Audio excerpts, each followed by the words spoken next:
of The Five Rings. 2. The Book of Five Rings. Go-Rin no Sho. By Miyamoto Musashi. Transcribed to ones and zeros by Slager the Anarch. 3. Table of Contents. Introduction. For the Ground Book. 5. The Water Book. 15. The Fire Book.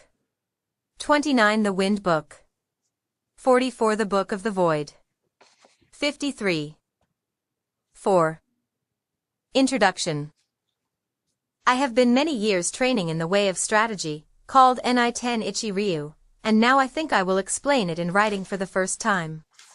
It is now during the first 10 days of the 10th month in the 20th year of Kanei, 1645. I have climbed Mount Nawato of Higo in Kyushu to pay homage to heaven, pray to Kwannon, God, Des, of mercy in Buddhism. Slager, and kneel before Buddha. I am a warrior of Harima Province, Shinmen Musashi no Kami Fujiwara no Genshin, age 60 years. From youth my heart has been inclined toward the way of strategy. My first duel was when I was 13, I struck down a strategist of the Shinto school, one Arima Kihei. When I was 16 I struck down an able strategist Tadashima Akiyama. When I was 21 I went up to the capital, and met all manner of strategists, never once failing to win in many contests. After that I went from province to province dueling with strategists of various schools, and not once failed to win even though I had as many as 60 encounters. This was between the ages of 13 and 28, or 29. When I reached 30 I looked back on my past. The previous victories were not due to my having mastered strategy. Perhaps it was natural ability, or the order of heaven, or that other school's strategy was inferior. After that I studied morning and evening searching for the principle, and came to realize the way of strategy, when I was 50. Since then I have lived without following any particular way. Thus with the virtue of strategy one practice many arts and abilities, all things with no teacher.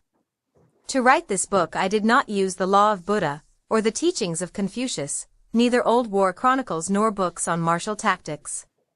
I take up my brush to explain the true spirit of this Ichi school, as it is mirrored in the way of heaven and Kwannon.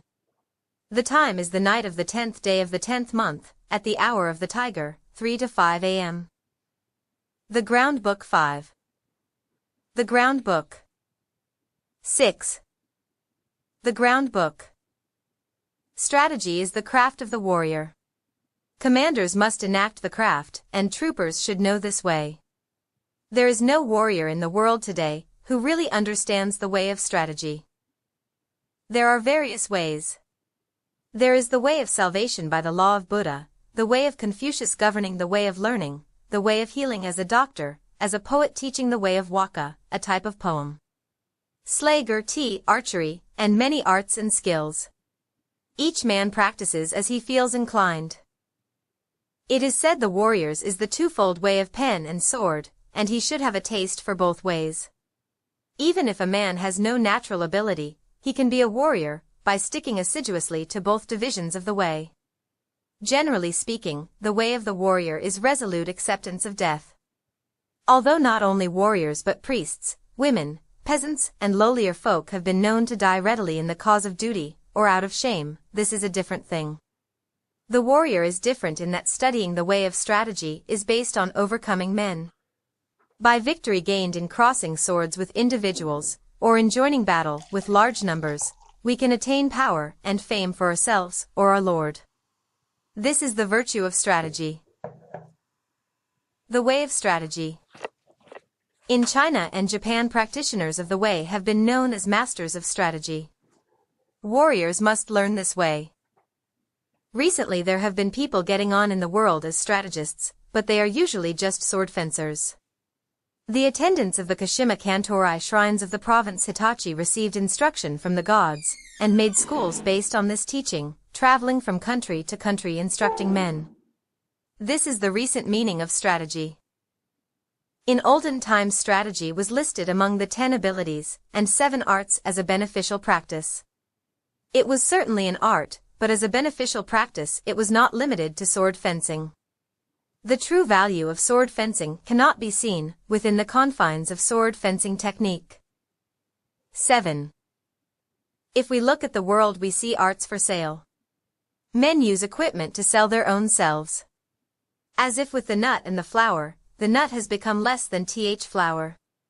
In this kind of way of strategy, both those teaching and those learning the way are concerned with coloring and showing off their technique, trying to hasten the bloom of the flower. They speak of this dojo and that dojo. They are looking for profit. Someone once said immature strategy is the cause of grief. That was a true saying. There are 4 ways in which men pass through life, as gentlemen, farmers, artisans and merchants. The way of the farmer. Using agricultural instruments, he sees springs through to autumns with an eye on the changes of season. Second is the way of the merchant. The winemaker obtains his ingredients and puts them to use to make his living. The way of the merchant is always to live by taking profit. This is the way of the merchant. Thirdly, the gentleman warrior, carrying the weaponry of his way. The way of the warrior is to master the virtue of his weapons. If a gentleman dislikes strategy, he will not appreciate the benefit of weaponry, so must he not have a little taste for this? Fourthly, the way of the artisan. The way of the carpenter, architect and builder, all buildings were of wood. Slager is to become proficient in the use of his tools, first to lay his plans with a true measure, and then perform his work according to plan. Thus he passes through life. These are the 4 ways of the gentleman, the farmer, the artisan, and the merchant. Comparing the way of the carpenter to strategy. The comparison with carpentry is through the connection with houses. Houses of the nobility, houses of warriors, the 4 houses, there are also 4 different schools of tea. Slager, ruin of houses, thriving of houses, the style of the house, the tradition of the house, and the name of the house. The carpenter uses a master plan of the building, and the way of strategy is similar in that there is a plan of campaign. If you want to learn the craft of war, ponder over this book. The teacher is as a needle, the disciple is as thread. You must practice constantly. 8. Like the foreman carpenter, the commander must know natural rules, and the rules of the country, and the rules of houses. This is the way of the foreman. The foreman carpenter must know the architectural theory of towers and temples, and the plans of palaces, and must employ men to raise up houses. The way of the foreman carpenter is the same as the way of the commander of a warrior house. In the construction of houses, choice of woods is made. Straight unknotted timber of good appearance is used for the revealed pillars. Straight timber with small defects is used for the inner pillars. Timbers of the finest appearance, even if a little weak, is used for the thresholds, lintels, doors, and sliding doors, and so on. Good strong timber, though it be gnarled and knotted, can always be used discreetly in construction. Timber which is weak or knotted throughout should be used as scaffolding, and later for firewood. The foreman carpenter allots his men work according to their ability. Floor layers, makers of sliding doors, thresholds and lintels, ceilings and so on. Those of poor ability lay the floor joists, and those of lesser ability carve wedges, and do such miscellaneous work. If the foreman knows and deploys his men well, the finished work will be good. The foreman should take into account the abilities and limitations of his men, circulating among them, and asking nothing unreasonable. He should know their morale and spirit, and encourage them when necessary. This is the same as the principle of strategy. The way of strategy. Like a trooper, the carpenter sharpens his own tools. He carries his equipment in his toolbox, and works under the direction of his foreman. He makes columns and girders with an axe, shapes floorboards, and shelves with a plane, cuts fine openwork, and carvings accurately, giving as excellent a finish as his skill will allow. This is the craft of the carpenters. When the carpenter becomes skilled and understands measures, he can become a foreman. The carpenter's attainment is, having tools which will cut well, to make small shrines, writing shelves, tables, paper lanterns, chopping boards and pot lids. These are the specialties of the carpenter. Things are similar for the trooper. You ought to think deeply about this. 9. The attainment of the carpenter is that his work is not warped, that the joints are not misaligned, and that the work is truly planed so that it meets well, and is not merely finished in sections. This is essential. If you want to learn this way, deeply consider the things written in this book one at a time. You must do sufficient research. Outline of the 5 books of this book of strategy. The way is shown as 5 books concerning different aspects. These are ground, water, fire, tradition, wind, and void. The void, or nothingness, is a Buddhist term for the illusionary nature of worldly things. Slager. The body of the way of strategy from the viewpoint of Miyamoto school is explained in the ground book. It is difficult to realize the true way just through sword fencing. Know the smallest things and the biggest things, the shallowest things and the deepest things. As if it were a straight road mapped out on the ground, the first book is called the ground book. Second is the water book. With water as the basis, the spirit becomes like water. Water adopts the shape of its receptacle. It is sometimes a trickle and sometimes a wild sea. Water has a clear blue color. By the clarity, things of Ichi school are shown in this book. If you master the principles of sword fencing, when you freely beat one man, you beat any man in the world. The spirit of defeating a man is the same for 10 million men. The strategist makes small things into big things, like building a great Buddha from a 1-foot model. I cannot write in detail how this is done. The principle of strategy is having one thing, to know 10,000 things. Things of Ichi school are written in this the water book. Third is the fire book. This book is about fighting. The spirit of Ifer is fierce, whether the fire be small or big, and so it is with battles. The way of battles is the same for man-to-man fights, and for 10,000 aside battles. You must appreciate that spirit can become big or small. What is big is easy to perceive, what is small is difficult to perceive. In short, it is difficult for large numbers of men to change position, so their movements can be easily predicted. An individual can easily change his mind, so his movements are difficult to predict. You must appreciate this. The essence of this book is that you must train day and night in order to make quick decisions. In strategy it is necessary. 10.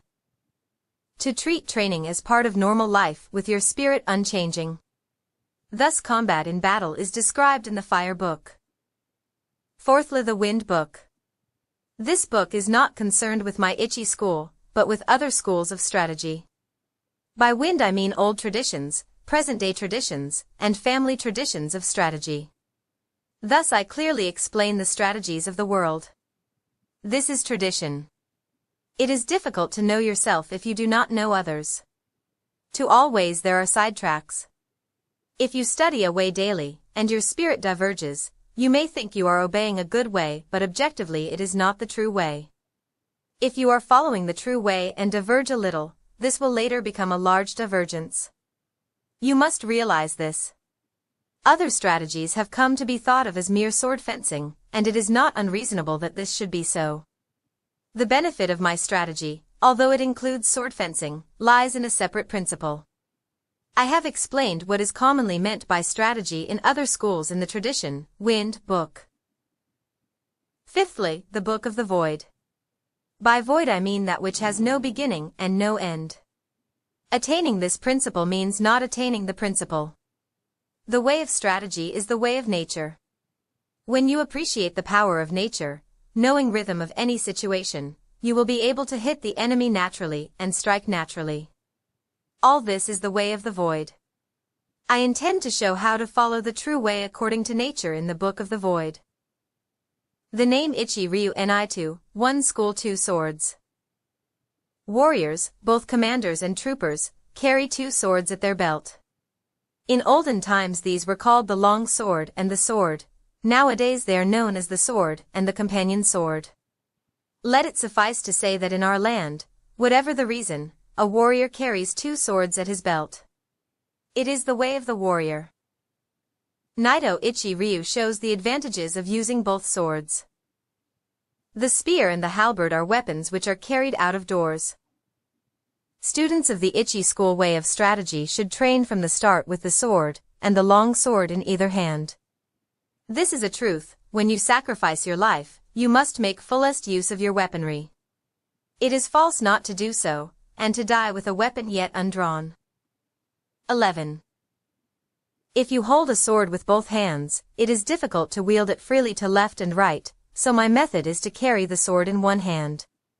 This does not apply to large weapons such as the spear or halberd, but swords and companion swords can be carried in one hand. It is encumbering to hold a sword in both hands when you are on horseback, when running on uneven roads, on swampy ground, muddy rice fields, stony ground, or in a crowd of people. To hold the long sword in both hands is not the true way, for if you carry a bow or spear, or other arms in your left hand, you have only one hand free for the long sword.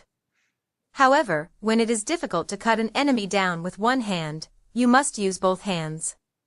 It is not difficult to wield a sword in one hand. The way to learn this is to train with two long swords, one in each hand.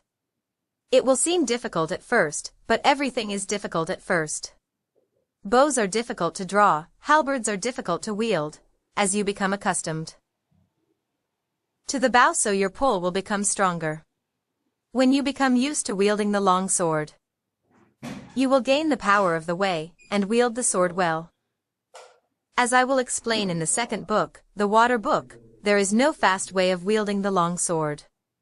The long sword should be wielded broadly, and the companion sword closely. This is the first thing to realize. According to this Ichi school, you can win with a long weapon, and yet you can also win with a short weapon. In short, the way of the Ichi school is the spirit of winning, whatever the weapon and whatever its size. It is better to use two swords rather than one when you are fighting a crowd, and especially if you want to take a prisoner. These things cannot be explained in detail. From one thing, know 10,000 things. When you attain the way of strategy, there will not be one thing you cannot see. You must study hard. The benefit of the two characters reading strategy. Masters of the long sword are called strategists. As for the other military arts, those who master the bow are called archers, those who master the spear are called spearmen, those who master the gun are called marksmen, those who master the halberd are called halberdiers. But we do not call masters of the way of the long sword longswordsmen, nor do we speak of companion swordsmen. Because bows, guns, spears and halberds are all warriors' equipment, they are certainly part of strategy. To master the virtue of the long sword is to govern the world and oneself, thus the long. 12. Sword is the basis of strategy. The principle is strategy by means of the long sword. If he attains the virtue of the long sword, one man can beat 10 men. Just as one man can beat 10, so 100 men can beat 1,000, and 1,000 can beat 10,000. In my strategy, one man is the same as 10,000, so this strategy is the complete warrior's craft. The way of the warrior does not include other ways, such as Confucianism, Buddhism, certain traditions, artistic accomplishments, and dancing. But even though these are not part of the way, if you know the way broadly, you will see it in everything. Men must polish their particular way. The benefit of weapons in strategy. There is a time and place for use of weapons. The best use of the companion sword is in a confined space, or when you are engaged closely with an opponent. The long sword can be used effectively in all situations. The halberd is inferior to the spear on the battlefield. With the spear you can take the initiative, the halberd is defensive. In the hands of one of two men of equal ability, the spear gives a little extra strength.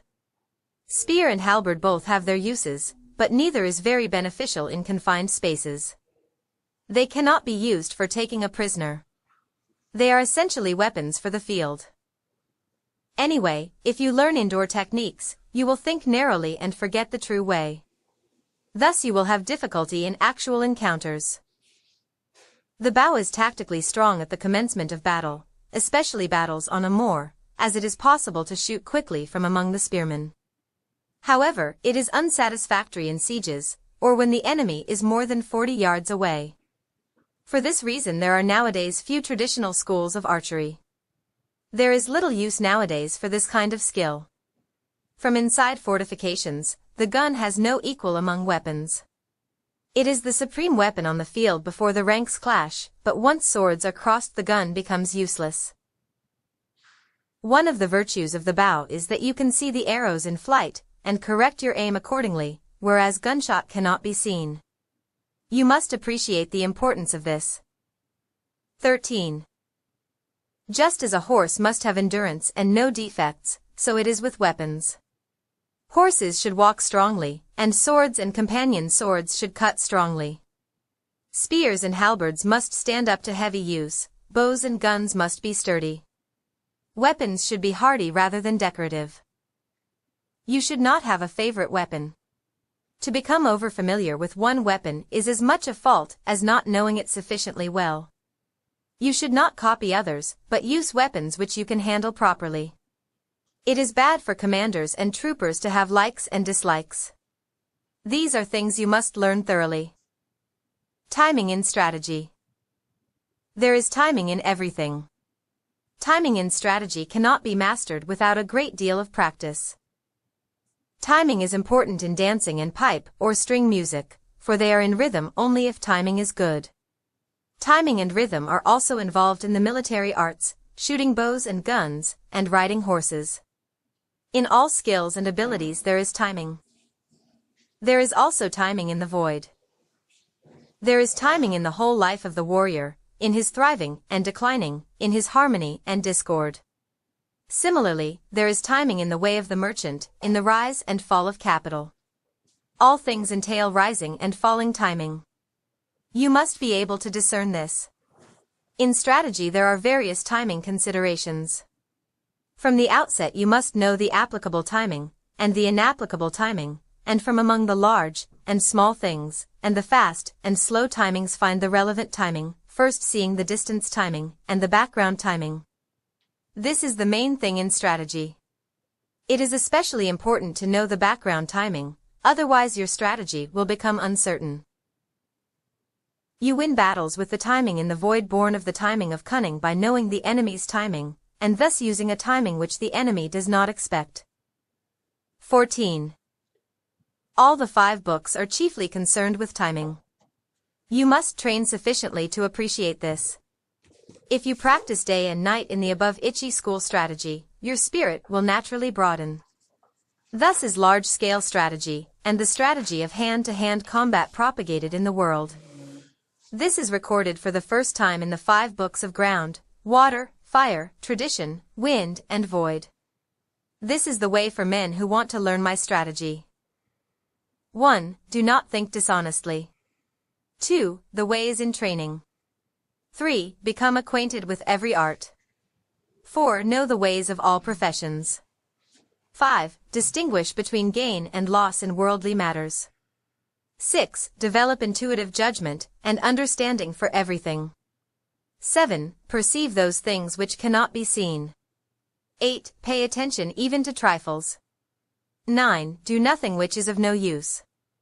It is important to start by setting these broad principles in your heart, and train in the way of strategy. If you do not look at things on a large scale, it will be difficult for you to master strategy. If you learn and attain this strategy, you will never lose even to 20 or 30 enemies. More than anything, to start with you must set your heart on strategy, and earnestly stick to the way. You will come to be able to actually beat men in fights, and to be able to win with your eye. Also by training you will be able to freely control your own body, conquer men with your body, and with sufficient training you will be able to beat 10 men with your spirit. When you have reached this point, will it not mean that you are invincible? Moreover, in large-scale strategy the superior man will manage many subordinates dexterously, bear himself correctly, govern the country and foster the people, thus preserving the ruler's discipline. If there is a way involving the spirit of not being defeated, to help oneself and gain honor, it is the way of strategy. The Water Book 15. The Water Book 16. The Water Book.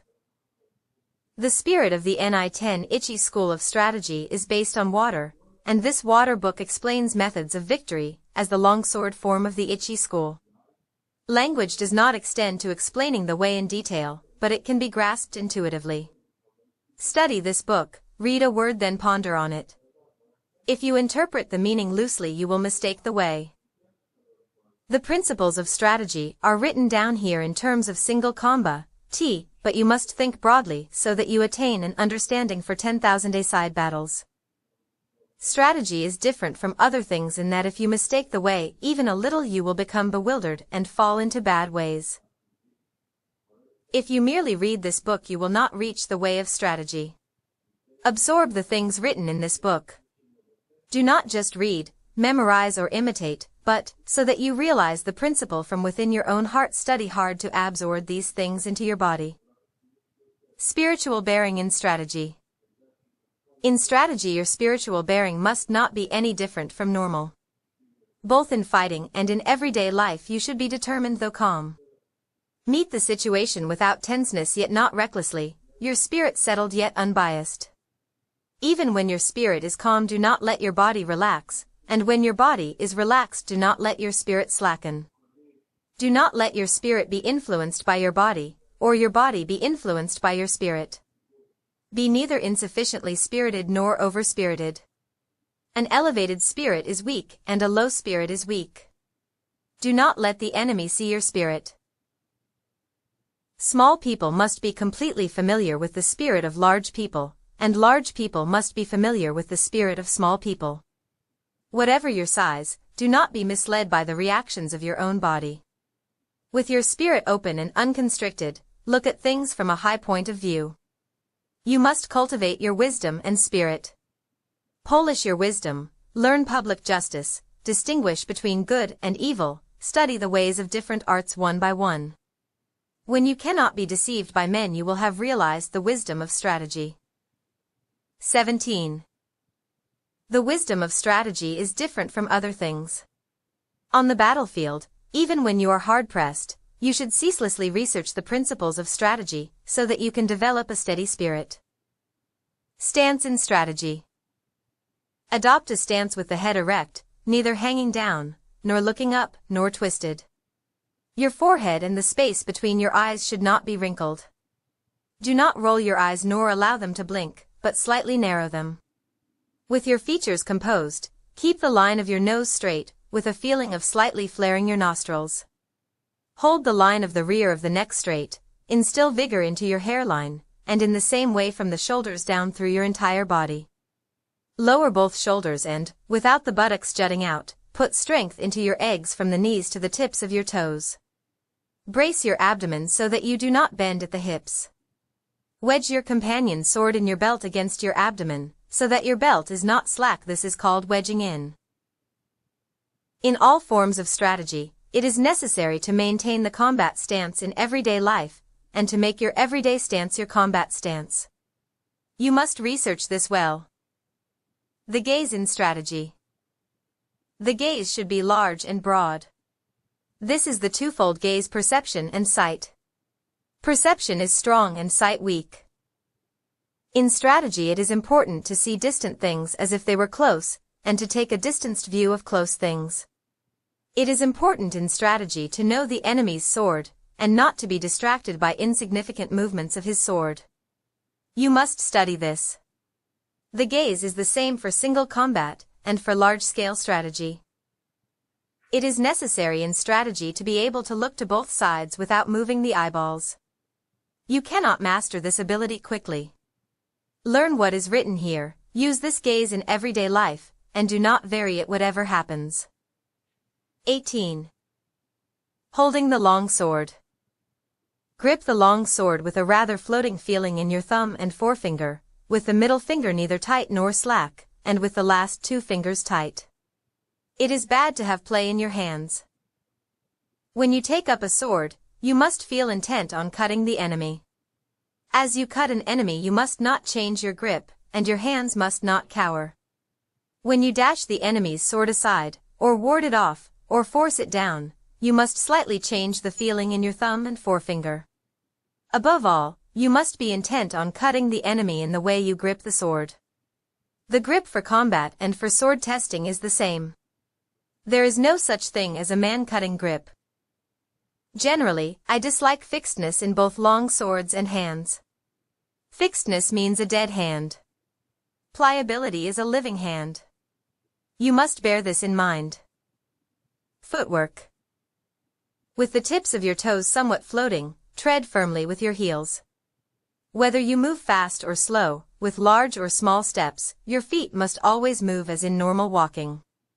I dislike the three walking methods known as jumping foot, floating foot, and fixed steps. So-called yin-yang foot is important in the way. Yin-yang foot means not moving only one foot. It means moving your feet left-right and right-left when cutting, withdrawing, or warding off a cut. You should not move on one foot preferentially.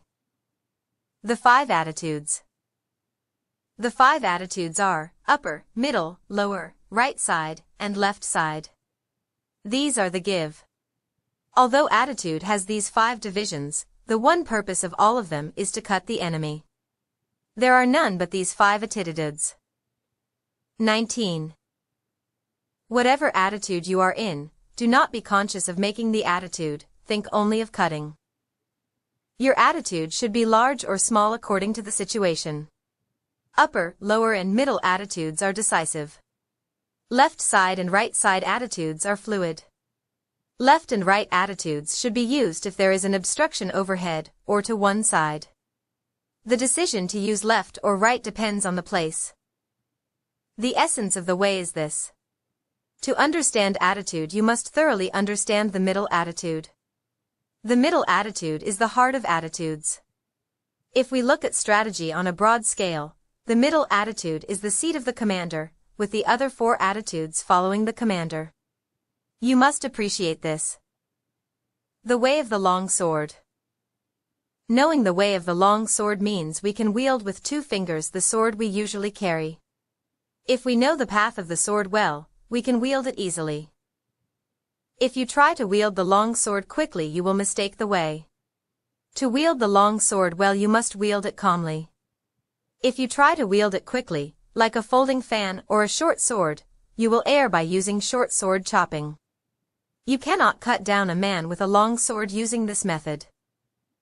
When you have cut downwards with the long sword, lift it straight upwards. When you cut sideways, return the sword along a sideways path. Return the sword in a reasonable way, always stretching the elbows broadly. Wield the sword strongly. This is the way of the longsword. If you learn to use the 5 approaches of my strategy, you will be able to wield a sword well. You must train constantly. 20. The 5 approaches. 1. The first approach is the middle attitude. Confront the enemy with the point of your sword against his face. When he attacks, dash his sword to the right and ride it.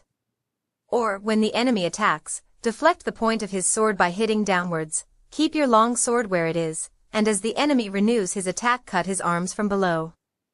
This is the first method. The 5 approaches are this kind of thing. You must train repeatedly using a long sword in order to learn them.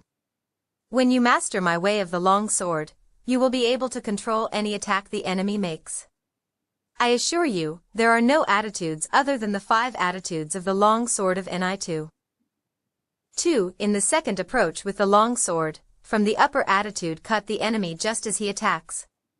If the enemy evades the cut, keep your sword where it is and, scooping up from below, cut him as he renews the attack.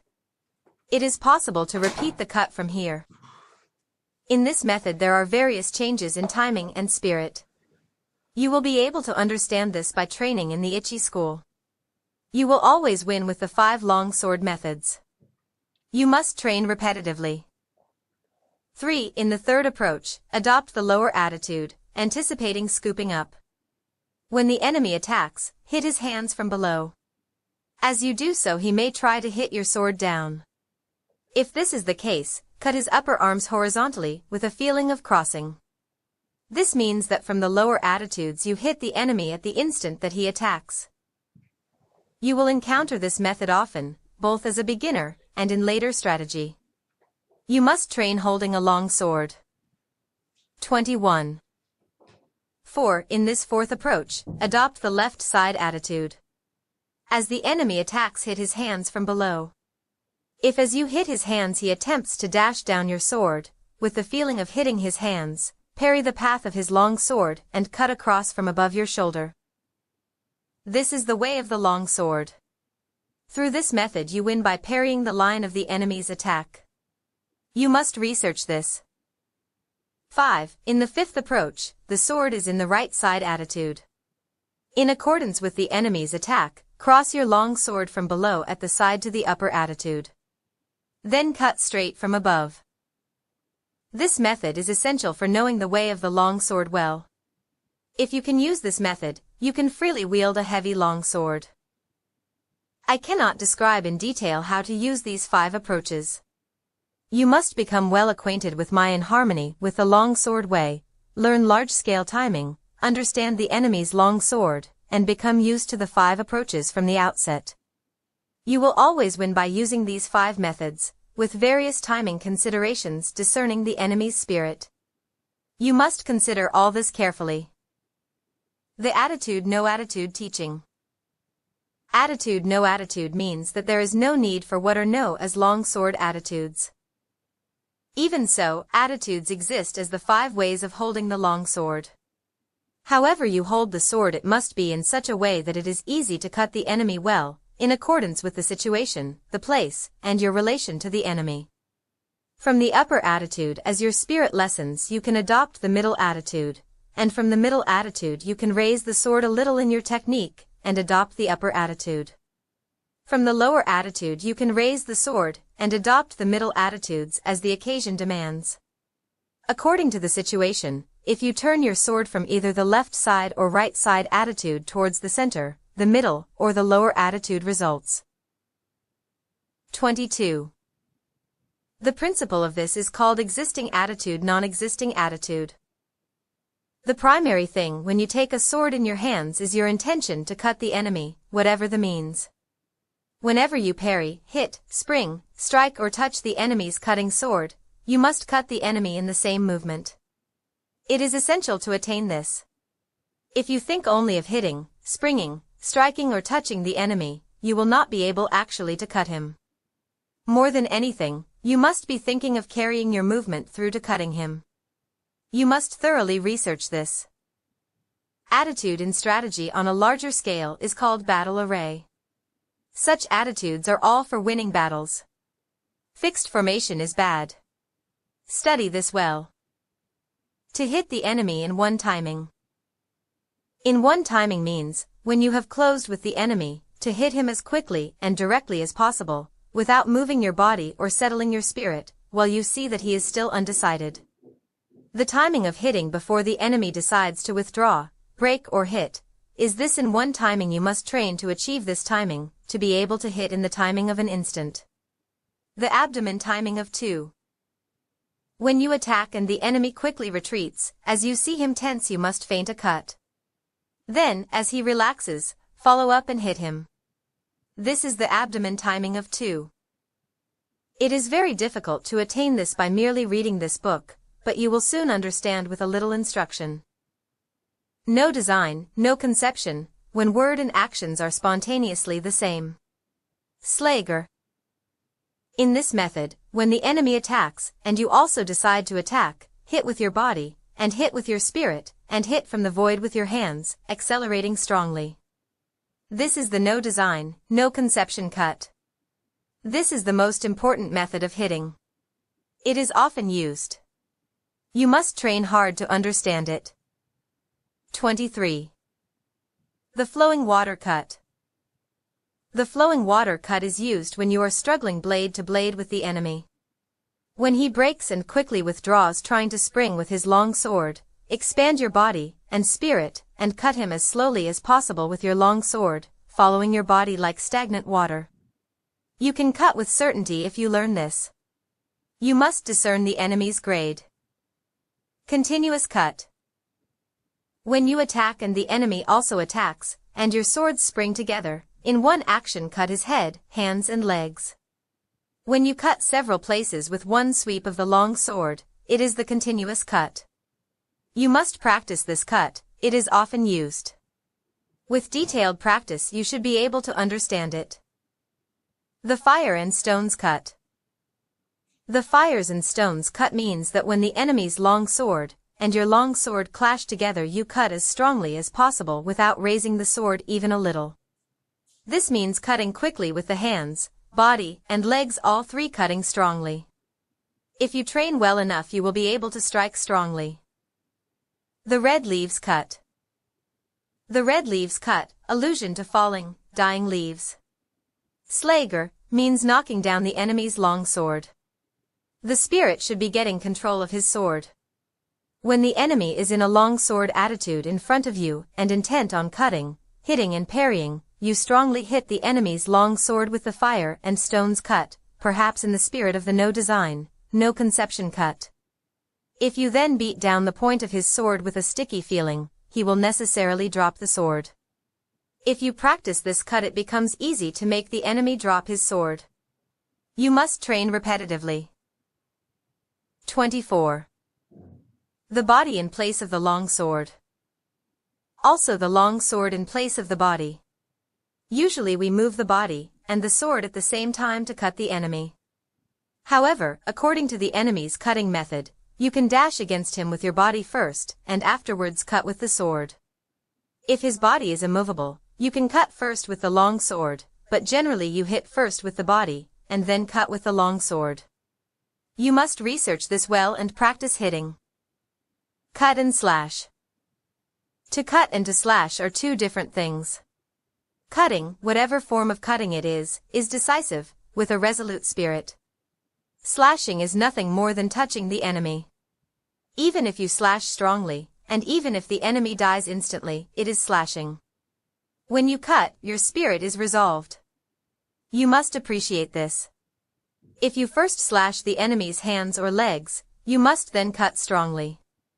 Slashing is in spirit the same as touching. When you realize this, they become indistinguishable. Learn this well. Chinese monkey's body. The Chinese monkey's body, short-armed monkey. Slager is the spirit of not stretching out your arms. The spirit is to get in quickly, without in the least extending your arms, before the enemy cuts. If you are intent upon not stretching out your arms, you are effectively far away. The spirit is to go in with your whole body. When you come to within arm's reach, it becomes easy to move your body in. You must research this well.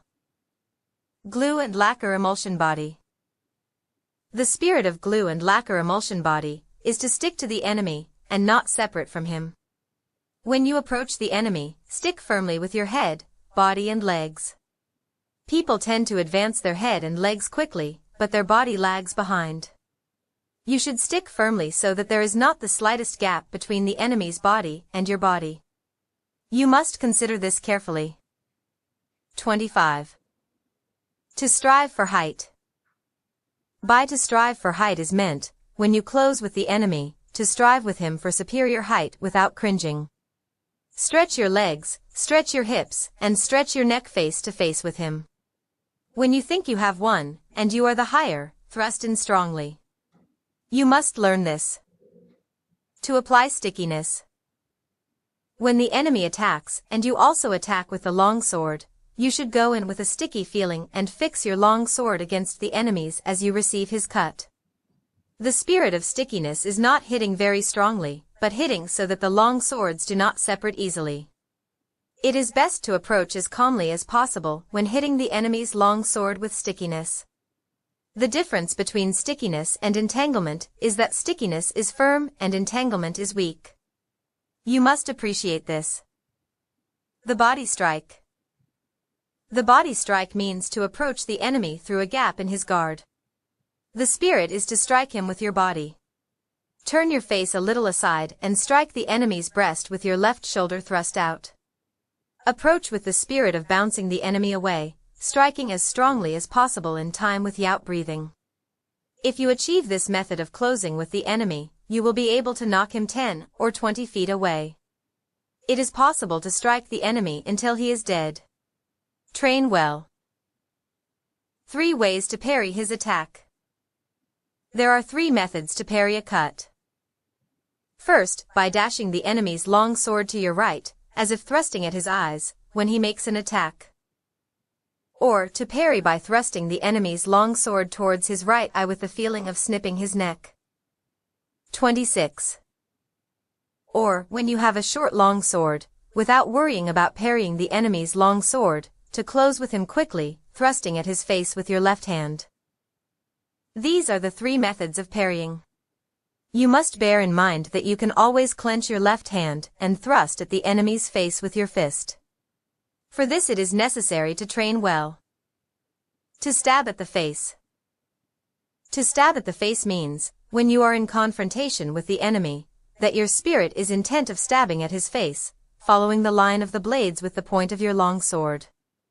If you are intent on stabbing at his face and body will become rideable.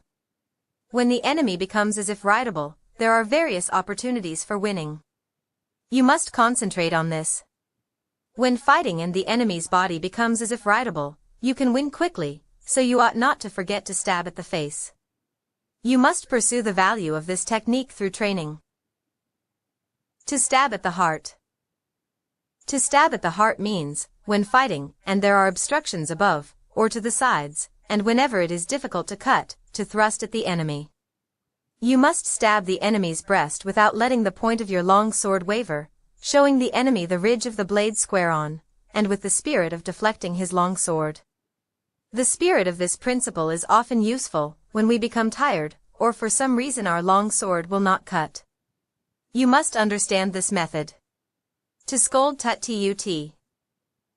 Scold means that, when the enemy tries to countercut as you attack, you countercut again from below as if thrusting at him, trying to hold him down. With very quick timing you cut, scolding the enemy. Thrust up, tut, and cut tut. This timing is encountered time and time again in exchange of blows. The way to scold tut is to time the cut simultaneously with raising your long sword as if to thrust the enemy. You must learn this through repetitive practice. 27. The smacking parry. By smacking parry is meant that when you clash swords with the enemy, you meet his attacking cut on your long sword with a T-dum rhythm, smacking his sword and cutting him. The spirit of the smacking parry is not parrying, or smacking strongly, but smacking the enemy's long sword in accordance with his attacking cut, primarily intent on quickly cutting him. If you understand the timing of smacking, however hard your long swords clash together, your sword point will not be knocked back even a little. You must research sufficiently to realize this. There are many enemies. There are many enemies applies when you are fighting one against many. Draw both sword and companion sword and assume a wide-stretched left and right attitude. The spirit is to chase the enemies around from side to side, even though they come from all 4 directions. Observe their attacking order, and go to meet first those who attack first. Sweep your eyes around broadly, carefully examining the attacking order, and cut left and right alternately with your swords. Waiting is bad. Always quickly reassume your attitudes to both sides, cut the enemies down as they advance, crushing them in the direction from which they attack. Whatever you do, you must drive the enemy together, as if tying a line of fishes, and when they are seen to be piled up, cut them down strongly without giving them room to move. The advantage when coming to blows. You can know how to win through strategy with the long sword, but it cannot be clearly explained in writing. You must practice diligently in order to understand how to win. Oral tradition, the true way of strategy is revealed in the long sword. 1 cut. You can win with certainty with the spirit of 1 cut. It is difficult to attain this if you do not learn strategy well. If you train well in T-way, strategy will come from your heart, and you will be able to win at will. You must train diligently. 28. Direct communication. The spirit of direct communication is how the true way of the Ni to Ichi school is received and handed down. Oral tradition, teach your body strategy. Recorded in the above book is an outline of Ichi school sword fighting. To learn how to win with the long sword in strategy, first learn the 5 approaches and the 5 attitudes, and absorb the way of the long sword naturally in your body. You must understand spirit and timing, handle the long sword naturally, and move body and legs in harmony with your spirit. Whether beating one man or two, you will then know values in strategy. Study the contents of this book, taking one item at a time, and through fighting with enemies you will gradually come to know the principle of the way. Deliberately, with a patient spirit, absorb the virtue of all this, from time to time raising your hand in combat.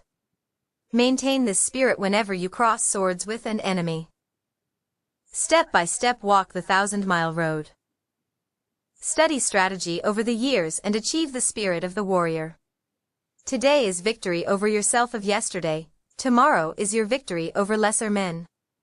Next, in order to beat more skillful men, train according to this book, not allowing your heart to be swayed along a sidetrack.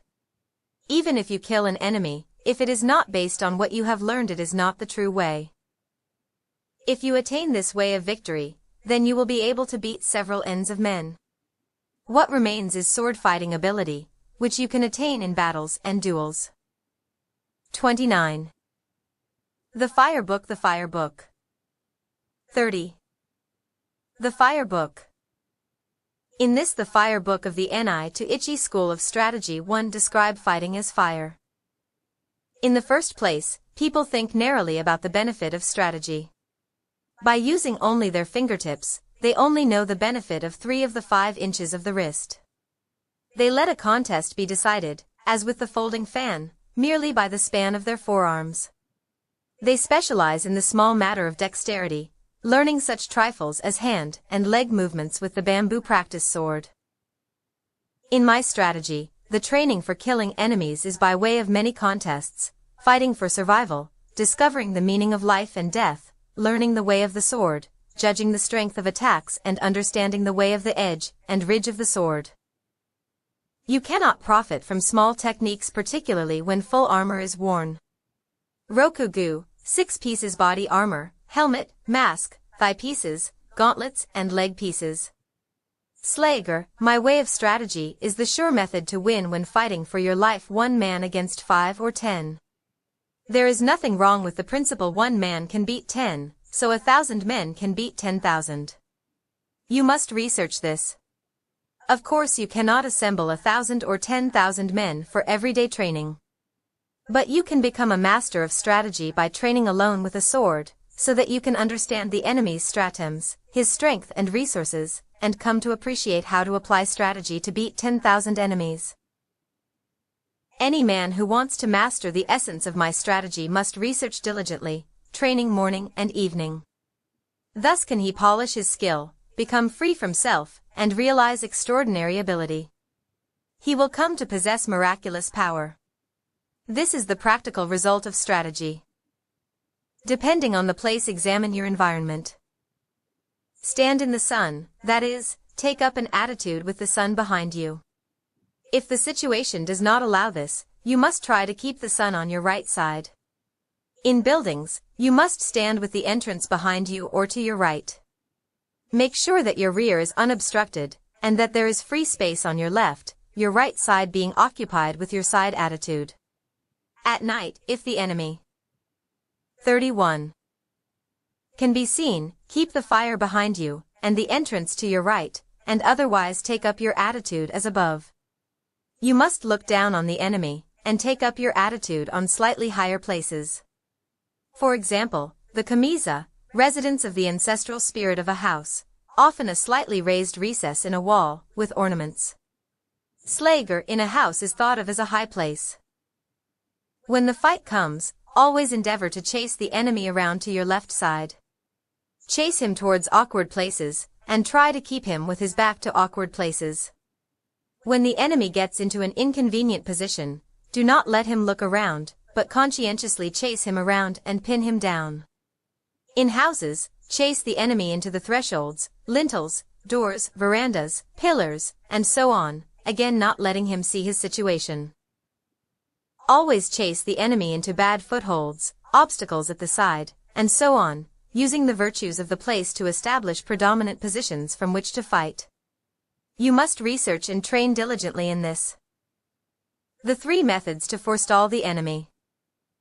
The first is to forestall him by attacking. This is called ken no sen, to set him up. Another method is to forestall him as he attacks. This is called tai no sen, to wait for the initiative. The other method is when you and the enemy attack together. This is called tai no sen, to accompany him and forestall him. There are no methods of taking the lead other than these 3. Because you can win quickly by taking the lead, it is one of the most important things in strategy. There are several things involved in taking the lead. You must make the best of the situation, see through the enemy's spirit so that you grasp his strategy, and defeat him. It is impossible to write about this in detail. The first ken no sen.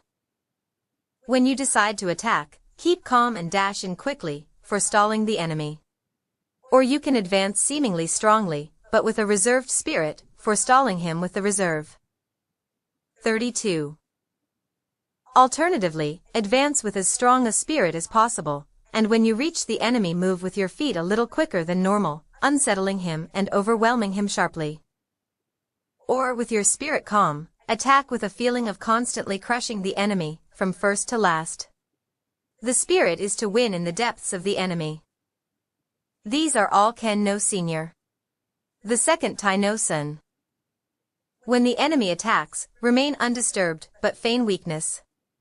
As the enemy reaches you, suddenly move away indicating that you intend to jump aside, then dash in attacking strongly as soon as you see the enemy relax. This is one way. Or, as the enemy attacks, attack still more strongly, taking advantage of the resulting disorder in his timing to win. This is the tai no sen principle. The third tai no sen. When the enemy makes a quick attack, you must attack strongly and calmly, aim for his weak point as he draws near, and strongly defeat him. Or, if the enemy attacks calmly, you must observe his movements and, with your body rather floating, join in with his movements as he draws near. Move quickly and cut him strongly. This is tai no senior. These things cannot be clearly explained in words. You must research what is written here. In these 3 ways of forestalling, you must judge the situation. This does not mean that you always attack first, but if the enemy attacks first you can lead him around. In strategy, you have effectively won when you forestall the enemy, so you must train well to attain this. 33. To hold down a pillow. To hold down a pillow means not allowing the enemy's head to rise. In contests of strategy it is bad to be led about by the enemy. You must always be able to lead the enemy about. Obviously the enemy will also be thinking of doing this, but he cannot forestall you if you do not allow him to come out. In strategy, you must stop the enemy as he attempts to cut, you must push down his thrust, and throw off his hold when he tries to grapple. This is the meaning of to hold down a pillow. When you have grasped this principle, whatever the enemy tries to bring about in the fight you will see in advance and suppress it. The spirit is to check his attack at the syllable at, when he jumps check his jump at the syllable ju, and check his cut at cu. The important thing in strategy is to suppress the enemy's useful actions, but allow his useless actions. However, doing this alone is defensive. First, you must act according to the way, suppressing the enemy's techniques, foiling his plans, and thence command him directly. When you can do this you will be a master of strategy. You must train well and research holding down a pillow. Crossing at a ford. Crossing at a ford means, for example, crossing the sea at a strait, or crossing over 100 miles of broad sea at a crossing place. I believe this crossing at a ford occurs often in man's lifetime. It means setting sail even though your friends stay in harbor, knowing the route, knowing the soundness of your ship, and the favor of the day. When all the conditions are meet, and there is perhaps a favorable wind, or a tailwind, then set sail. If the wind changes within a few miles of your destination, you must row across the remaining distance without sail. If you attain this spirit, it applies to everyday life. You must always think of crossing at a ford. In strategy also it is important to cross at a ford. Discern the enemy's capability and, knowing your own strong points, cross the ford at the advantageous place as a good captain. 34. Crosses a sea route. If you succeed in crossing at the best place, you may take your ease. To cross at a ford means to attack the enemy's weak point, and to put yourself in an advantageous position. This is how to win large-scale strategy. The spirit of crossing at a ford is necessary in both large and small-scale strategy. You must research this well. To know the times. To know the times means to know the enemy's disposition in battle. Is it flourishing or waning? By observing the spirit of the enemy's men and getting the best position, you can work out the enemy's disposition and move your men accordingly. You can win through this principle of strategy, fighting from a position of advantage. When in a duel, you must forestall the enemy and attack when you have first recognized his school of strategy, perceived his quality, and his strong and weak points. Attack in an unsuspecting manner, knowing his meter and modulation, and the appropriate timing. Knowing the times means, if your ability is high, seeing right into things. If you are thoroughly conversant with strategy, you will recognize the enemy's intentions, and thus have many opportunities to win. You must sufficiently study this. To tread down the sword. To tread down the sword is a principle often used in strategy. First, in large-scale strategy, when the enemy first discharges bows and guns, and then attacks, it is difficult for us to attack if we are busy loading powder into our guns or notching our arrows. The spirit is to attack quickly while the enemy is still shooting with bows or guns. The spirit is to win by treading down as we receive the enemy's attack. In single combat, we cannot get a decisive victory by cutting, with a t-dum feeling, in the wake of the enemy's attacking longsword. We must defeat him at the start of his attack, in the spirit of treading him down with the feet, so that he cannot rise again to the attack. 35. Treading does not simply mean treading with the feet. Tread with the body, tread with the spirit, and, of course, tread and cut with the long sword. You must achieve the spirit of not allowing the enemy to attack a second time. This is the spirit of forestalling in every sense. Once at the enemy, you should not aspire just to strike him, but to cling after the attack. You must study this deeply. To know collapse. Everything can collapse. Houses, bodies, and enemies collapse when their rhythm becomes deranged. In large-scale strategy, when the enemy starts to collapse, you must pursue him without letting the chance go. If you fail to take advantage of your enemy's collapse, they may recover. In single combat, the enemy sometimes loses timing and collapses. If you let this opportunity pass, he may recover, and not be so negligent thereafter. Fix your eye on the enemy's collapse, and chase him, attacking so that you do not let him recover. You must do this. The chasing attack is with a strong spirit. You must utterly cut the enemy down so that he does not recover his position. You must understand how to utterly cut down the enemy. To become the enemy. To become the enemy means to think yourself in the enemy's position. In the world, people tend to think of a robber trapped in a house as a fortified enemy. However, if we think of becoming the enemy, we feel that the whole world is against us, and that there is no escape. He who is shut inside is a pheasant. He who enters to a rest is a hawk. You must appreciate this. In large-scale strategy, people are always under the impression that the enemy is strong, and so tend to become cautious. But if you have good soldiers, and if you understand the principles of strategy, and if you know how to beat the enemy, there is nothing to worry about. In single combat also you must put yourself in the enemy's position. If you think, here is a master of the way, who knows the principles of strategy, then you will surely lose. You must consider this deeply. 36.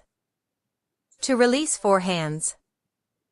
To release four hands is used when you and the enemy are contending with the same spirit, and the issue cannot be decided.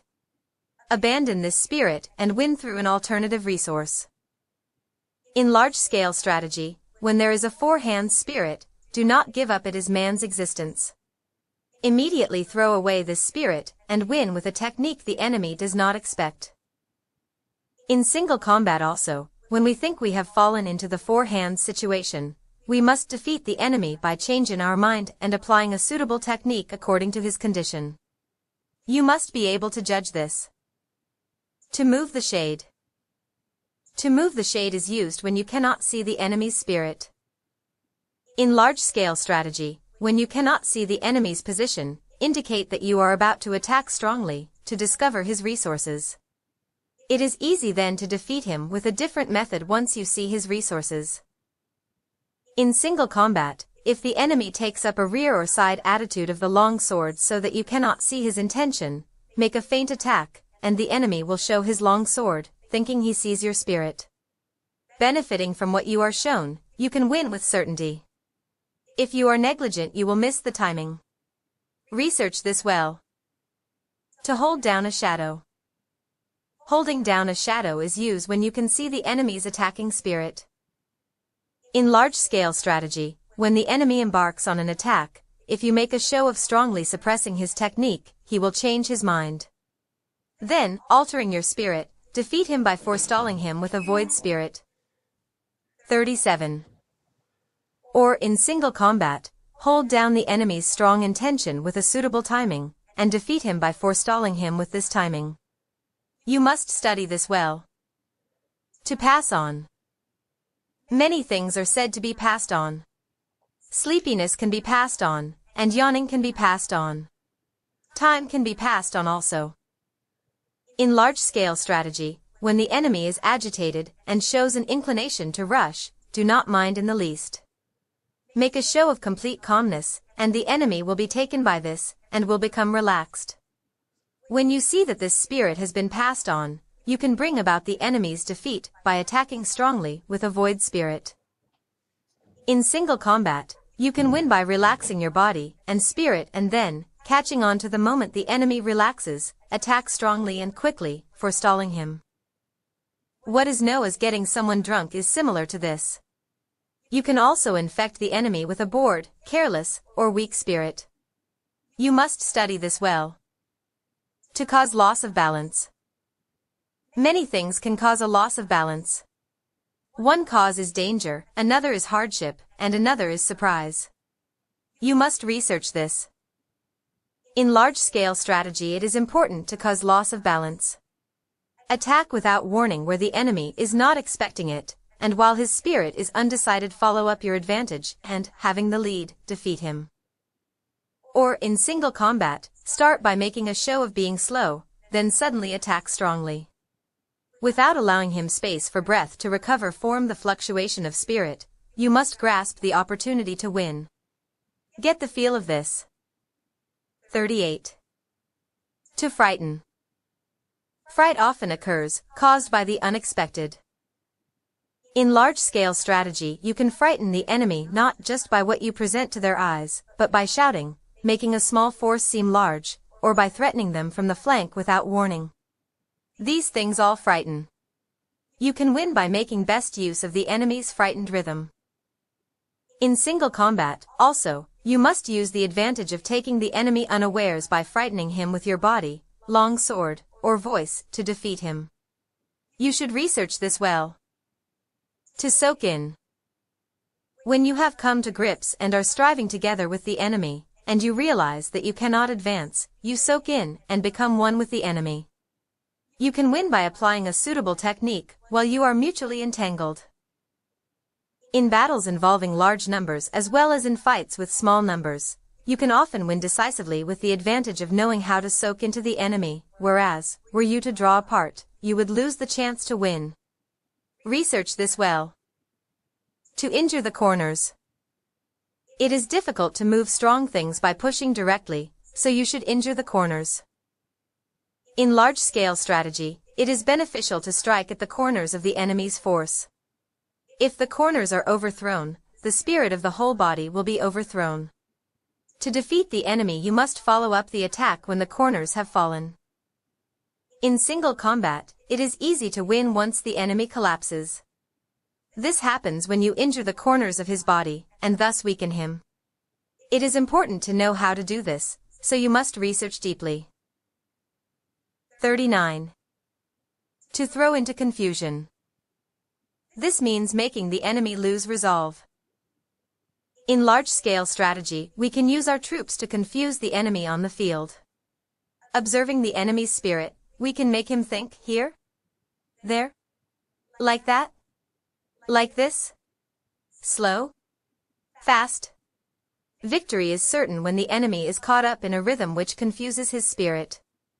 In single combat, we can confuse the enemy by attacking with varied techniques when the chance arises.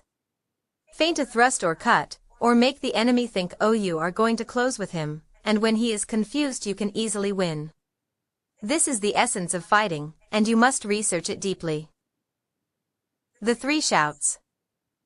The 3 shouts are divided thus: before, during and after. Shout according to the situation. The voice is a thing of life.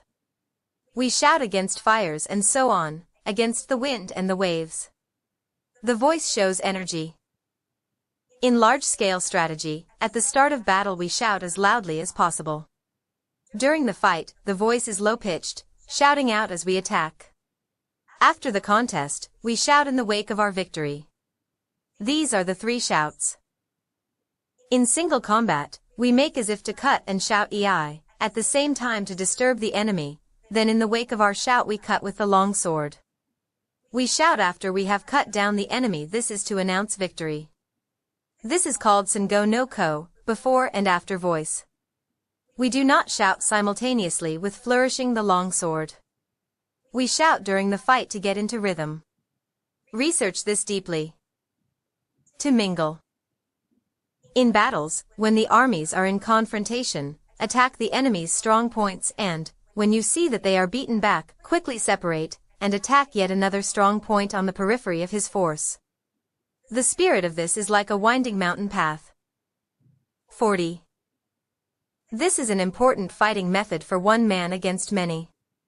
Strike down the enemies in one quarter, or drive them back, then grasp the timing and attack further strong points to right and left, as if on a winding mountain path, weighing up the enemy's disposition. When you know the enemy's level, attack strongly, with no trace of retreating spirit. What is meant by mingling is the spirit of advancing and becoming engaged with the enemy, and not withdrawing even one step. You must understand this. To crush. This means to crush the enemy regarding him as being weak. In large-scale strategy, when we see that the enemy has few men, or if he has many men, but his spirit is weak and disordered, we knock the hat over his eyes, crushing him utterly. If we crush lightly, he may recover. You must learn the spirit of crushing as if with a hand grip. In single combat, if the enemy is less skillful than ourselves, if his rhythm is disorganized, or if he has fallen into evasive or retreating attitudes, we must crush him straight away, with no concern for his presence, and without allowing him space for breath. It is essential to crush him all at once. The primary thing is not to let him recover his position, even a little. You must research this deeply. The mountain sea change. The mountain sea spirit means that it is bad to repeat the same thing several times when fighting the enemy. There may be no help but to do something twice, but do not try it a third time. If you once make an attack and fail, there is little chance of success if you use the same approach again. If you attempt a technique which you have previously tried unsuccessfully and fail yet again, then you must change your attacking method. If the enemy thinks of the mountains, attack like the sea, and if he thinks of the sea, attack like the mountains. You must research this deeply. 41. To penetrate the depths. When we are fighting with the enemy, even when it can be seen that we can win on the surface with the benefit of the way, if his spirit is not extinguished, he may be beaten superficially yet undefeated in spirit deep inside. With this principle of penetrating the depths, we can destroy the enemy's spirit in its depths, demoralizing him by quickly changing our spirit. This often occurs. Penetrating the depths means penetrating with the long sword, penetrating with the body, and penetrating with the spirit. This cannot be understood in a generalization. Once we have crushed the enemy in the depths, there is no need to remain spirited. But otherwise we must remain spirited. If the enemy remains spirited, it is difficult to crush him. You must train in penetrating the depths for large-scale strategy, and also single combat. To renew. To renew applies when we are fighting with the enemy, and an entangled spirit arises where there is no possible resolution. We must abandon our efforts, think of the situation in a fresh spirit, then win in the new rhythm. To renew, when we are deadlocked with the enemy, means that without changing our circumstance we change our spirit, and win through a different technique. It is necessary to consider how to renew also applies in large-scale strategy. Research this diligently. Rat's head, ox's neck. Rat's head and ox's neck means that, when we are fighting with the enemy, and both he and we have become occupied with small points in an entangled spirit, we must always think of the way of strategy as being both a rat's head and an ox's neck. Whenever we have become preoccupied with small detail, we must suddenly change into a large spirit, interchanging large with small. This is one of the essences of strategy. It is necessary that the warrior think in this spirit in everyday life. You must not depart from this spirit in large-scale strategy nor in single combat. 42. The commander knows the troops. The commander knows the troops applies everywhere in fights in my way of strategy. Using the wisdom of strategy, think of the enemy as your own troops. When you think in this way, you can move him at will and be able to chase him around. You become the general and the enemy becomes your troops. You must master this. To let go the hilt, there are various kinds of spirit involved in letting go the hilt. There is the spirit of winning without a sword. There is also the spirit of holding the long sword, but not winning.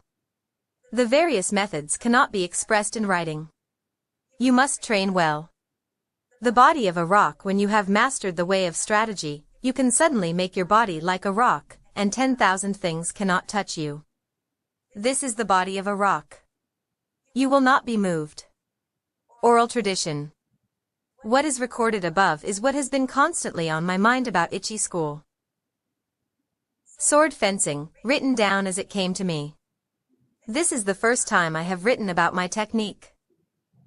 And the order of things is a bit confused. It is difficult to express it clearly. This book is a spiritual guide for the man who wishes to learn the way.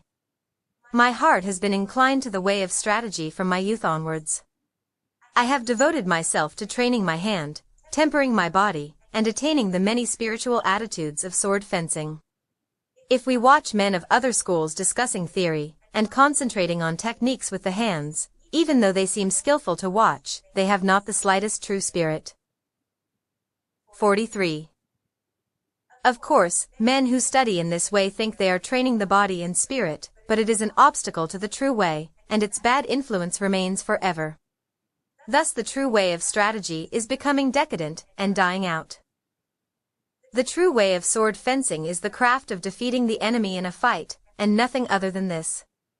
If you attain and adhere to the wisdom of my strategy, you need never doubt that you will win. The Wind Book. The Wind Book 44. 45. The Wind Book.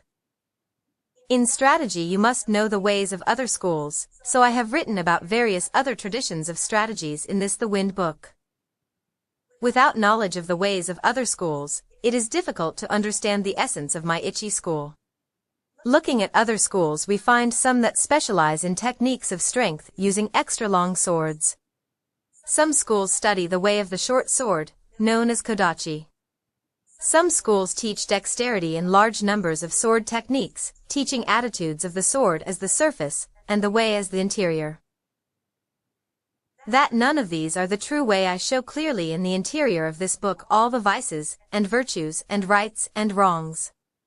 My Ichi school is different. Other schools make accomplishments their means of livelihood, growing flowers and decoratively coloring articles in order to sell them. This is definitely not the way of strategy. Some of the world's strategists are concerned only with sword fencing, and limit their training to flourishing the long sword and carriage of the body. But is dexterity alone sufficient to win? This is not the essence of the way. I have recorded the unsatisfactory point of other schools one by one in this book. You must study these matters deeply to appreciate the benefit of my ni to ichi school. Other schools using extra long swords. Some other schools have a liking for extra long swords. From the point of view of my strategy, these must be seen as weak schools. This is because they do not appreciate the principle of cutting the enemy by any means. Their preference is for the extra long sword and, relying on the virtue of its length, they think to defeat the enemy from a distance. In this world it is said, 1 inch gives the hand advantage, but these are the idle words of one who does not know strategy. It shows the inferior strategy of a weak spirit that men should be dependent on the length of their sword, fighting from a distance without the benefit of strategy. 46. I expect there is a case for the school in question liking extra long swords as part of its doctrine, but if we compare this to real life it is unreasonable. Surely we need not necessarily be defeated if we are using a short sword, and have no long sword?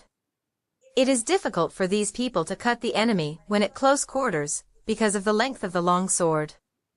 The blade path is large, so the long sword is an encumbrance, and they are at a disadvantage compared to the man armed with a short companion sword. From olden times it has been said, great and small go together. So do not unconditionally dislike extra long swords. What I dislike is the inclination towards the long sword.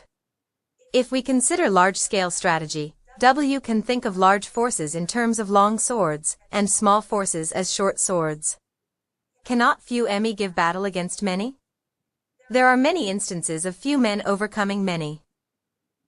Your strategy is of no account if when called on to fight in a confined space your heart is inclined to the long sword, or if you are in a house armed only with your companion sword. Besides, some men have not the strength of others. In my doctrine, I dislike preconceived, narrow spirit. You must study this well. The strong long sword spirit in other schools. You should not speak of strong and weak long swords. If you just wield the long sword in a strong spirit your cutting will be coarse, and if you use the sword coarsely you will have difficulty in winning. If you are concerned with the strength of your sword, you will try to cut unreasonably strongly, and will not be able to cut at all. It is also bad to try to cut strongly when testing the sword. Whenever you cross swords with an enemy you must not think of cutting him either strongly or weakly, just think of cutting and killing him. Be intent solely upon killing the enemy. Do not try to cut strongly and, of course, do not think of cutting weakly. You should only be concerned with killing the enemy. 47. If you rely on strength, when you hit the enemy's sword you will inevitably hit too hard. If you do this, your own sword will be carried along as a result. Thus the saying, the strongest hand wins, has no meaning. In large-scale strategy, if you have a strong army, and are relying on strength to win, but the enemy also has a strong army, the battle will be fierce. This is the same for both sides. Without the correct principle the fight cannot be won. The spirit of my school is to win through the wisdom of strategy, paying no attention to trifles. Study this well. Use of the shorter long sword in other schools. Using a shorter long sword is not the true way to win. In ancient times, tachi and katana meant long and short swords. Men of superior strength in the world can wield even a long sword lightly, so there is no case for their liking the short sword. They also make use of the length of spears and halberds. Some men use a shorter long sword with the intention of jumping in and stabbing the enemy at the unguarded moment when he flourishes his sword. This inclination is bad. To aim for the enemy's unguarded moment is completely defensive and undesirable at close quarters with the enemy. Furthermore, you cannot use the method of jumping inside his defense with a short sword if there are many enemies. Some men think that if they go against many enemies with a shorter long sword they can unrestrictedly frisk around cutting in sweeps, but they have to parry cuts continuously, and eventually become entangled with the enemy. This is inconsistent with the true way of strategy.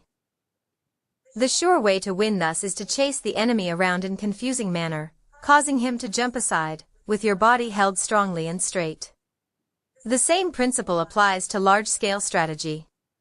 The essence of strategy is to fall upon the enemy in large numbers and bring about his speedy downfall. By their study of strategy, people of the world get used to countering, evading and retreating. 48. As the normal thing. They become set in this habit, so can easily be paraded around by the enemy. The way of strategy is straight and true.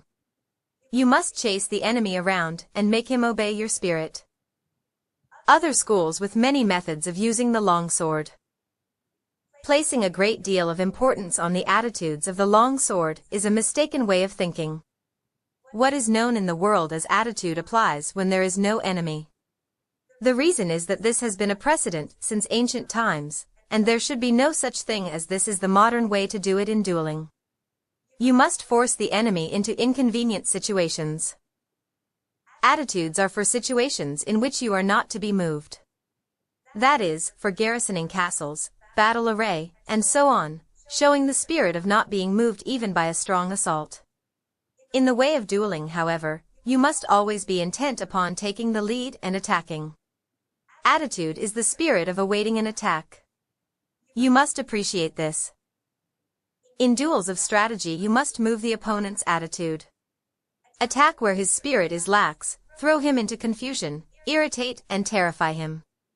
Take advantage of the enemy's rhythm when he is unsettled and you can win. I dislike the defensive spirit no as attitude. Therefore, in my way, there is something called attitude no attitude. In large-scale strategy we deploy our troops for battle bearing in mind our strength, observing the enemy's numbers, and noting the details of the battlefield. This is at the start of the battle.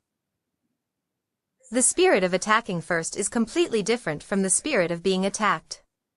Bearing an attack well, with a strong attitude, and parrying the enemy's attack well, is like making a wall of spears and halberds. When you attack the enemy, your spirit must go to the extent of pulling the stakes out of a wall, and using them as spears and halberds. You must examine this well. 49. Fixing the eyes in other schools. Some schools maintain that the eyes should be fixed on the enemy's long sword. Some schools fix the eyes on the hands. Some fix the eyes on the face, and some fix the eyes on the feet, and so on. If you fix the eyes on these places your spirit can become confused and your strategy thwarted. I will explain this in detail.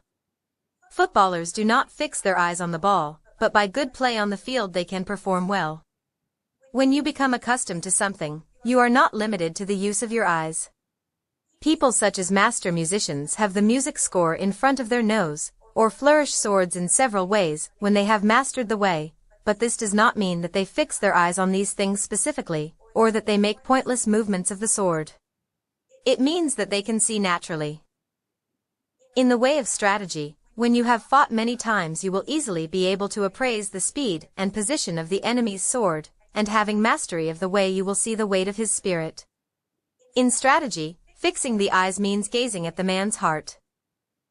In large-scale strategy the area to watch is the enemy's strength. Perception and sight are the two methods of seeing. Perception consists of concentrating strongly on the enemy's spirit, observing the condition of the battlefield, fixing the gaze strongly, seeing the progress of the fight, and the changes of advantages. This is the sure way to win. In single combat you must not fix the eyes on the details. As I said before, if you fix your eyes on details and neglect important things, your spirit will become bewildered and victory will escape you. Research this principle well and train diligently. Use of the feet in other schools. There are various methods of using the feet: floating foot, jumping foot, springing foot, treading foot, crow's foot, and such nimble walking methods. From the point of view of my strategy, these are all unsatisfactory. 50. I dislike floating foot, because the feet always tend to float during the fight. The way must be trod firmly. Neither do I like jumping foot, because it encourages the habit of jumping, and a jumpy spirit. However much you jump, there is no real justification for it, so jumping is bad. Springing foot causes a springing spirit, which is indecisive. Treading foot is a waiting method, and I especially dislike it. Apart from these, there are various fast walking methods, such as crow's foot, and so on. Sometimes, however, you may encounter the enemy on marshland, swampy ground, river valleys, stony ground, or narrow roads, in which situation you cannot jump or move the feet quickly. In my strategy, the footwork does not change. I always walk as I usually do in the street. You must never lose control of your feet. According to the enemy's rhythm, move fast or slowly, adjusting your body not too much and not too little. Carrying the feet is important also in large-scale strategy. This is because, if you attack quickly and thoughtlessly without knowing the enemy's spirit, your rhythm will become deranged, and you will not be able to win. Or, if you advance too slowly, you will not be able to take advantage of the enemy's disorder, the opportunity to win will escape, and you will not be able to finish the fight quickly. You must win by seizing upon the enemy's disorder and derangement, and by not according him even a little hope of recovery. Practice this well. Speed in other schools. Speed is not part of the true way of strategy. Speed implies that things seem fast or slow, according to whether or not they are in rhythm. Whatever the way, the master of strategy does not appear fast. Some people can walk as fast as 100 or 120 miles in a day, but this does not mean that they run continuously from morning till night. Unpracticed runners may seem to have been running all day, but their performance is poor. 51. In the way of dance, accomplished performers can sing while dancing, but when beginners try this they slow down, and their spirit becomes busy. The old pine tree melody beaten on a leather drum is tranquil, but when beginners try this they slow down, and their spirit becomes busy. Very skillful people can manage a fast rhythm, but it is bad to beat hurriedly. If you try to beat too quickly you will get out of time.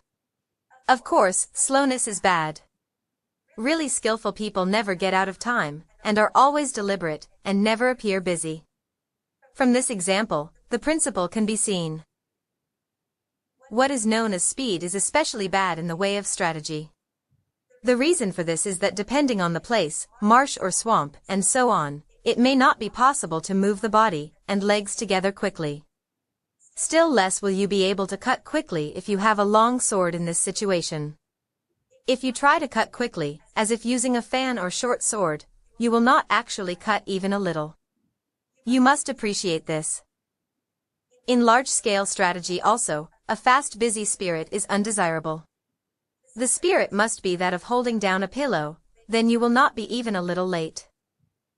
When your opponent is hurrying recklessly, you must act contrarily and keep calm.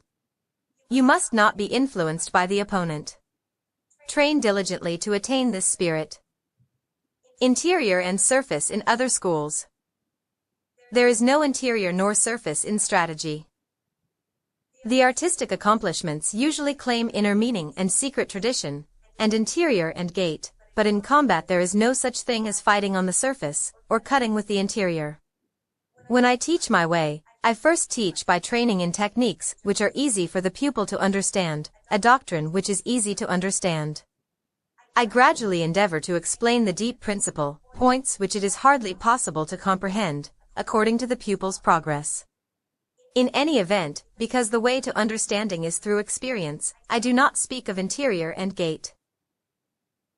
In this world, if you go into the mountains, and decide to go deeper, and yet deeper, instead you will emerge at the gate.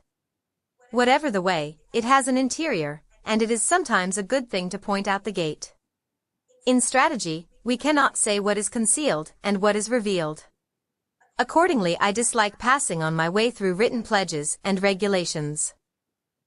52. Perceiving the ability of my pupils, I teach the direct way, remove the bad influence of other schools, and gradually introduce them to the true way of the warrior. The method of teaching my strategy is with a trustworthy spirit. You must train diligently. I have tried to record an outline of the strategy of other schools in the above 9 sections. I could now continue by giving a specific account of these schools one by one, from the gate to the interior, but I have intentionally not named the schools, or their main points. The reason for this is that different branches of schools give different interpretations of the doctrines. Inasmuch as men's opinions differ, so there must be differing ideas on the same matter. Thus no one man's conception is valid for any school. I have shown the general tendencies of other schools on 9 points. If we look at them from an honest viewpoint, we see that people always tend to like long swords or short swords, and become concerned with strength in both large and small matters. You can see why I do not deal with the gates of other schools. In my Ichi school of the long sword there is neither gate nor interior. There is no inner meaning in sword attitudes. You must simply keep your spirit true to realize the virtue of strategy. 53. The Book of the Void. 54. The Book of the Void. The Ni to Ichi way of strategy is recorded in this the Book of the Void. What is called the spirit of the void is where there is nothing. It is not included in man's knowledge. Of course the void is nothingness. By knowing things that exist, you can know that which does not exist. That is the void. People in this world look at things mistakenly, and think that what they do not understand must be the void. This is not the true void. It is bewilderment. In the way of strategy, also, those who study as warriors think that whatever they cannot understand in their craft is the void. This is not the true void. To attain the way of strategy as a warrior you must study fully other martial arts, and not deviate even a little from the way of the warrior. With your spirit settled, accumulate practice day by day, and hour by hour. Polish the twofold spirit heart and mind, and sharpen the twofold gaze perception and sight. When your spirit is not in the least clouded, when the clouds of bewilderment clear away, there is the true void. Until you realize the true way, whether in Buddhism or in common sense, you may think that things are correct and in order. However, if we look at things objectively, from the viewpoint of laws of the world, we see various doctrines departing from the true way.